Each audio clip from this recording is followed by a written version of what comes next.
آپ کے لیے علم میں کسی قسم کا تکلف نہیں۔ ابو سلیمان نے فرمایا ابو حنیفہ عجائب روزگار میں سے ایک تھے، ان کے کلام سے وہی شخص اعراض کرے گا جو اس کو سمجھ نہ سکے۔ علی بن عاصم سے منقول ہے کہ اگر روئے زمین کے آدھے انسانوں کے ساتھ ابو حنیفہ کی عقل کو تولا جائے تو ابو حنیفہ کی عقل وزنی نکلے گی۔ امام شافعی نے فرمایا عورتوں نے ابو حنیفہ جیسا کوئی اور جنا ہی نہیں۔ کوئی ذوقہ تو نہیں امام صاحب نے ہٹاونا۔ بکر بن حبیش نے فرمایا اگر ابو حنیفہ اور ان کے تمام معاصرین کی عقلوں کا موازنہ کیا جائے تو ابو حنیفہ کی عقل وزنی نکلے گی۔ یہ سب خیرات الاسان شافعی المذہب لکھ دے پہ ابن حجر۔ اگے اور بھی بہت ساری مثال ہیں۔ حضرت ابو داؤد تو ابو حنیفہ کے سامنے طفل مکتب تھے، کاش وہ ابو حنیفہ کی بات کو سمجھ سکتے۔ سال بن مزاحم سے منقول ہے یہ مرو کے امام تھے کہ جس نے بھی ابو حنیفہ کی مخالفت کی اس کا سبب یہ تھا کہ وہ ابو حنیفہ کی بات کو سمجھ نہ سکا۔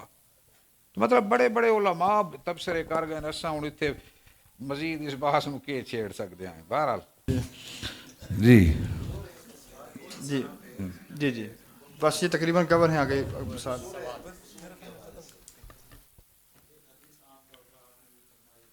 کہ ابھی اس پہ آگے چلتے ہیں لیکن ضروری ہے اس کو حل کیا جائے کیونکہ یہ مسئلہ بنا ہوا ہے آپ کے سامنے ہی ہے زیادہ۔ اذا صح الحدیث فهو مذہبی۔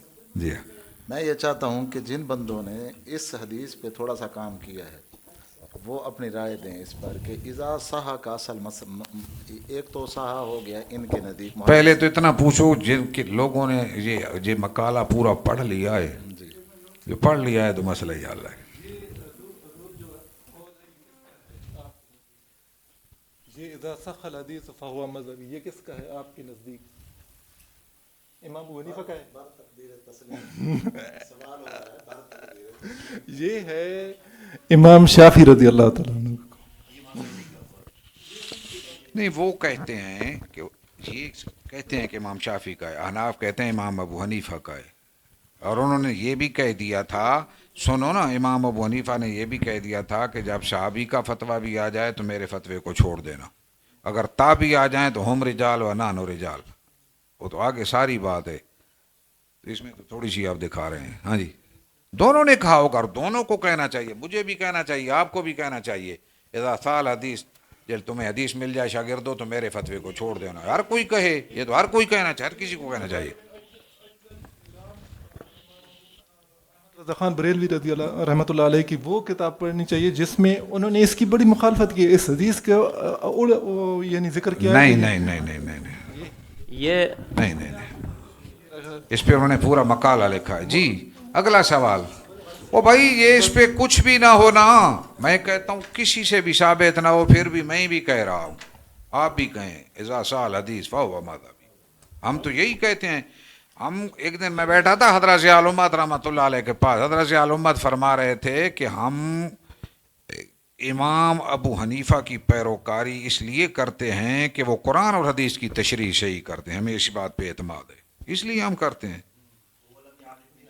ہاں اس کی جو اگر صرف صحیح ہونے کتنی حدیثیں ہیں صحیح ہیں لیکن دو مفہوم مختلف مفہوم رکھ رہی ہیں، نہیں ان میں صرف یہ اس بات نہیں پھر اس میں تقدیم سنو، امام فقہا کہ ہاں صحیح حدیث وہ ہے جو اصول فقہ کے مطابق صحیح ہو، اور پھر تقسیم بھی مختلف ہے اصول فقہ اور اصول حدیث کی، تو وہ اس جگہ جب فقہی باتیں ہوں گی تو اصول فقہ کے ضابطے لائے جائیں گے، تو اس وقت ہمیں صرف اس طرف نہیں دیکھا جائے گا۔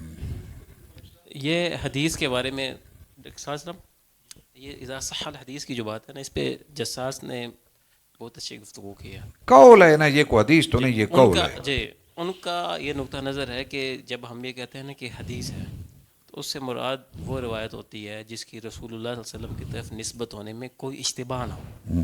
اگر ایسی کوئی روایت مل جائے تو اس پہ ہم عمل کریں گے، اور اس روایت سے ہم نص قرآنی کی تخصیص بھی کر سکتے ہیں۔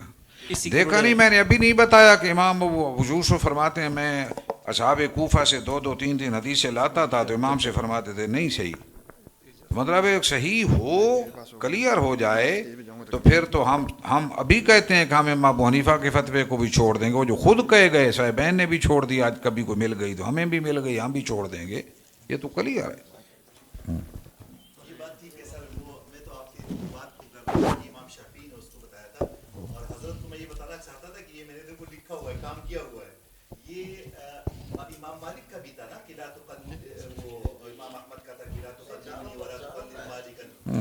سب کا ہے. اخذوا یعنی اس طرح یا لا يجوز لاحد ان يقول بقولنا وهو لم يعرف بنا ان اخذناه. یہ سارے اس پہ کسی کا اختلاف نہیں، نہ ائمہ اربعہ نہ ان کے متابعین نہ دیگر علماء امت کا کسی کا اختلاف نہیں کہ قرآن اور حدیث ہی پہلا نمبر ہے. اجتہادات قیاسات یہ اس کی تشریح ہے، سمجھ میں فرق آ گیا تو کسی کو کچھ سمجھ آیا مفہوم. اب دیکھو سوالات مکمل ہو چکے ہیں حضور، کیونکہ وقت تقریباً ہو چکا ہے، تبھی کچھ توضیع و شہادات اجتہاد اور پھر دعائے خیر کرتے ہیں انشاءاللہ. تو میں استاذنا الکریم ہیں اور سب احباب باحثین کے شکریہ کے ساتھ ساتھ ہیں دکتور ابو الحسن محمد شاہ صاحب سے ملتمس ہوں کہ آپ تشریف لائیں اور اپنے دست مبارک سے ہمارے باحثین کو شہادات تقسیم فرمائیں. تو میں سب سے پہلے سید علی معین الدین صاحب سے ملتمس ہوں کہ آپ تشریف لائیں اور ڈاکٹر ابو الحسن محمد شاہ صاحب کے دست مبارک سے اعزازی سند وصول فرمائیں. آپ کے ساتھ استاذنا الکریم ہے مفتی شیر محمد خان صاحب سے ملتمس ہوں کہ آپ بھی تشریف لائیں اور اپنے دست مبارک سے شیل وصول فرمائیں. ان کے بعد مفتی وسیم اکرم حقانی صاحب سے ملتمس ہوں کہ آپ تشریف لائیں اور استاذنا الکریم ہیں ڈاکٹر ابو الحسن محمد شاہ صاحب کے دست مبارک سے اعزازی شیل وصول فرمائیں. اعزازی سرٹیفکیٹ وصول فرمائیں.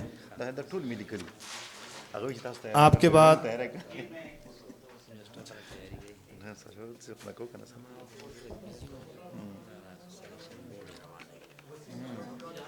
مفتی وسیم اکرم حقانی صاحب آپ تشریف لائیں اور ڈاکٹر ابو الحسن محمد شاہ صاحب کے دست مبارک سے اپنا سرٹیفکیٹ وصول فرمائیں. آپ کے بعد ڈاکٹر مقصود احمد صاحب سے ملتمس ہوں کہ آپ تشریف لائیں اور استاد محترم کے دست مبارک سے اپنا سرٹیفکیٹ وصول فرمائیں.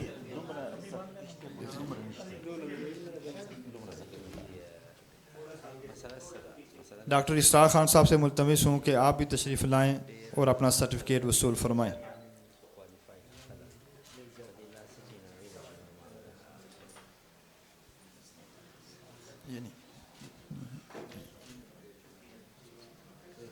ڈاکٹر نوید خان صاحب سے ملتمس ہوں کہ آپ تشریف لائیں اور اپنا سرٹیفکیٹ وصول فرمائیں. یہ ڈاکٹر نوید صاحب. محترم حافظ محمد جعفر صاحب سے ملتمس ہوں کہ آپ تشریف لائیں اور اپنا سرٹیفکیٹ وصول فرمائیں. ڈاکٹر عبدالباسط صاحب سے ملتمس ہوں کہ تشریف لائیں اور اپنا سرٹیفکیٹ وصول فرمائیں.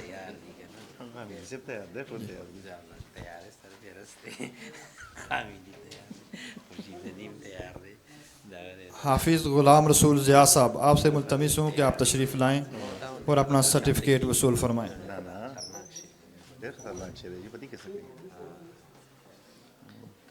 ڈاکٹر مفتی محمد احسن علی صاحب آپ سے ملتمس ہوں آپ تشریف لائیں اور اپنا سرٹیفکیٹ وصول فرمائیں.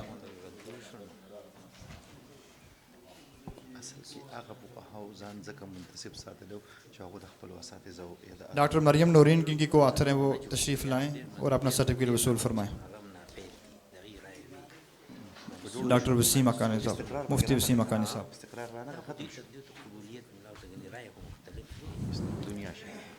اس کے بعد میں رائی المعتمر کی شیلڈ ہیں جو ہمارے آج کے اس پروگرام کے روئے رواں ہیں. میری مراد ہے خلیفہ پیر طریقت حاجی محمد شریف نقشبندی صاحب زیدہ مجدہو. آپ کی عدم موجودگی میں آپ کے چھوٹے فرزند نیابتاً محمد محسن شریف سے ملتمس ہوں کہ تشریف لائیں گے اور اپنے والد گرامی حافظہ اللہ کی شیلڈ ڈاکٹر ابو الحسن محمد شاہ صاحب کے دست مبارک سے وصول فرمائیں گے. آپ کے بعد میں ملتمس ہوں استاد الکریم ڈاکٹر ابو الحسن محمد شاہ صاحب آپ اپنی اعزازی شیلڈ ہیں استاد الکریم مفتی شیر محمد خان صاحب سے وصول فرمائیں.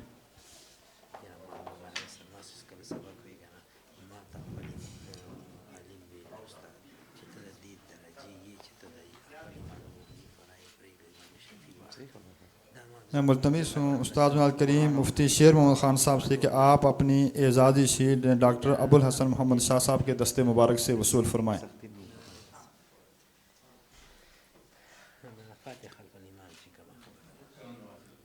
نہایت ہی قابل سر تکریم پروفیسر ڈاکٹر مفتی لطف اللہ ثاقب صاحب آپ سے ملتمس ہوں آپ تشریف لائیں اور استاذنا الکریم ڈاکٹر ابوالحسن محمد شاہ صاحب کے دست مبارک سے اعزازی شیلڈ وصول فرمائیں. ہم آپ کی آمد پر آپ کے شکر گزار ہیں. پروفیسر ڈاکٹر ہدایت خان صاحب آپ سے ملتمس ہوں کہ آپ تشریف لائیں اور اپنی اعزازی شیلڈ استاذنا الکریم ڈاکٹر ابوالحسن محمد شاہ صاحب کے دست مبارک سے وصول فرمائیں. آپ نے پچھلے سال کی طرح اس طرح بھی ذرہ نوازی فرمائی، تشریف لائے. ہم آپ کی آمد پر تہہ دل سے آپ کے شکر گزار ہیں. پاکستان اسلامی نظریاتی کونسل سے ڈاکٹر اشفاق احمد صاحب میں آپ سے ملتمس ہوں آپ تشریف لائیں اور اپنی اعزازی شیلڈ استاذنا الکریم ڈاکٹر ابوالحسن محمد شاہ صاحب کے دست مبارک سے وصول فرمائیں. آپ کی آمد پر ہم دیدہ و دل فرش را کرتے ہیں. تنظیم المدارس پاکستان پنجاب کے صدر اور مرکزی رویت حلال کمیٹی کے ممبر مفتی ضمیر احمد ساجد صاحب میں آپ سے ملتمس ہوں کہ آپ تشریف لائیں اور اپنی اعزازی شیلڈ استاذنا الکریم کے دست مبارک سے وصول فرمائیں. آپ نے ذرا نوازی فرمائی، آپ ہمارے پاس تشریف لائے، ہم آپ کے انتہائی شکر گزار ہیں. Assistant professor international Islamic university مفتی ڈاکٹر اسد اللہ صاحب آپ سے ملتمس ہوں کہ آپ تشریف لائیں اور اپنی اعزازی شیلڈ ڈاکٹر ابوالحسن محمد شاہ صاحب کے دست مبارک سے وصول فرمائیں. آپ کی آمد پر ادارہ کی طرف سے میں آپ کا شکریہ ادا کرتا ہوں. مفتی ضیاء المصطفیٰ صاحب سے ملتمس ہوں کہ آپ ڈاکٹر مفتی عبد المجید صاحب کی اعزازی شیلڈ بھی استاذنا الکریم کے دست مبارک سے وصول فرمائیں.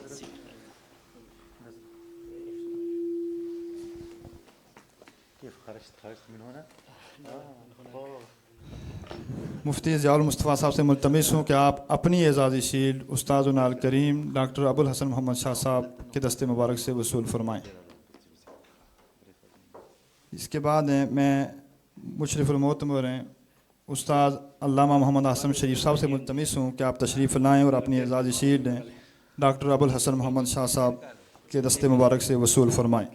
آپ کی رہنمائی اس کانفرنس کے تکمیل میں اور اسی کامیابی میں آپ کی بنیادی رہنمائی ہمیں میسر رہی. اس کے بعد ملتمس ہوں میں ہمارے علامہ محمد ثاقب شریف الازہری صاحب، آپ تشریف لائیں.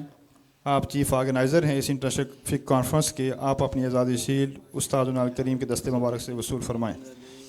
ڈاکٹر اسرار خان صاحب focal person of this international conference آپ سے ملتمس ہوں آپ تشریف لائیں اور اپنی اعزازی شیلڈ وصول فرمائیں. آگے تشریف لاتے ہیں علامہ ڈاکٹر احسان احمد منیر صاحب، تشریف لائیں اور قبلہ حضرت صاحب سے اور قبلہ استاد گرامی سے اپنی شیلڈ وصول فرمائیں. اور میں ساتھ عرض کرنا چاہوں گا یہ جو دو شخصیات ہیں جناب محترم ڈاکٹر اسرار خان صاحب اور جناب محترم ڈاکٹر احسان منیر صاحب، اس کانفرنس کو کامیاب بنانے میں ان لوگوں کا 100% کردار ہے. تو میں حضرت صاحب سے گزارش کروں گا کہ ان کے لیے آپ خصوصی دعا فرمائیں.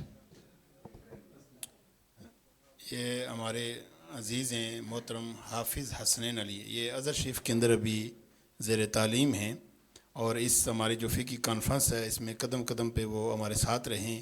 ان کے والد گرامی یہاں موجود ہیں. میں گزارش کروں گا محمد طاہر ایوب صاحب سے کہ آپ تشریف لائیں اور اپنے بیٹے عزیزم الحافظ حسنین علی کی شیلڈ وصول فرمائیں.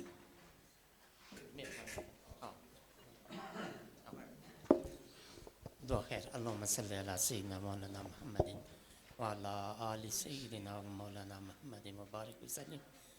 ربنا آتنا فی الدنیا حسنۃ وفی الآخرۃ حسنۃ وقنا عذاب النار وادخلنا الجنۃ مع الابرار.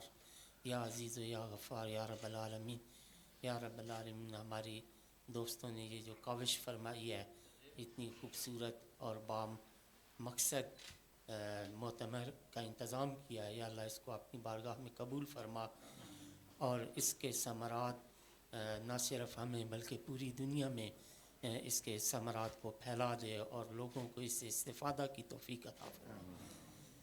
یا اللہ کریم، جناب محترم الحاج شریف صاحب اور ان کے صاحبزادگان جناب حضرت علامہ عاصم شریف صاحب اور حضرت علامہ ثاقب شریف الازہری صاحب اور ان کے صاحبزادہ محسن صاحب، اللہ کریم سب کو اس نیک کاموں میں مزید بڑھ چڑھ کر خدمت کرنے کی توفیق عطا فرمائے. اللہ کریم ان کے ایمان، ان کی صحت، ان کے رزق، ان کے علم میں جو ہے وہ برکتیں نصیب فرمائے اور علم کے علم کو علم نافع بنائے. وصلی اللہ تعالی علی حبیب خیر خلقی و نور عرشی محمد وعلی آلہ وسلم.